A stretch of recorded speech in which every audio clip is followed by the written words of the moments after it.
The last 24 hours have been a pretty big mess, mostly because Angus Taylor was pushed to doing this leadership challenge now. It was a real shit get off the pot moment for the Liberal Party, where Sussan Ley basically was saying, if you're going to challenge me now. Because Angus Taylor, for all intents and purposes, wanted to wait until March when Parliament came back to challenge. So we had this farcical scene where you had most of the press gallery out in the opposition courtyard at Parliament House, staring at Sussan Ley's office, waiting to see if Angus Taylor would walk down the 70 metres to her office and then resign from the shadow cabinet, which is the first domino in setting up a spill. It was only when he came out on Thursday morning that he said, yes, I am going to challenge for the leadership. And that included a very snazzy social media video that he did, complete with very,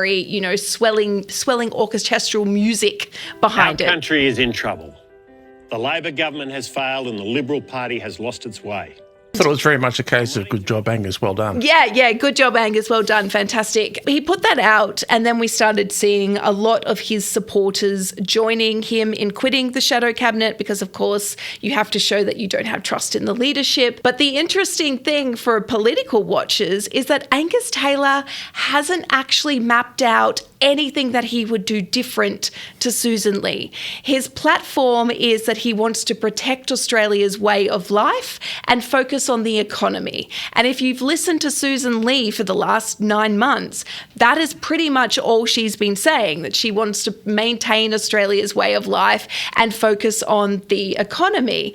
We don't have any policies from the Liberal Party, so we can't say if Angus Taylor's policies would be any different. He's just saying we need a decisive leader and that's going to be me, but not actually laying out how that would be any different as to what we've seen, not only for the last 9 months, for the last 5 or so years. I also think that this idea that Angus Taylor is going to be able to communicate better to people who are flirting with One Nation than Barnaby Joyce and Pauline Hanson is a bit of wishful thinking. Angus Taylor has never been a great communicator.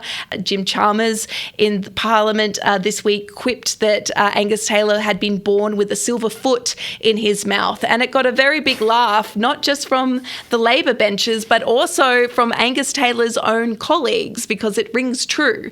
So you've already got the attacks that Labor is lining up here, which is Angus Taylor is a snob and he can't understand your problems because he's a very wealthy man who has never particularly related to the common man.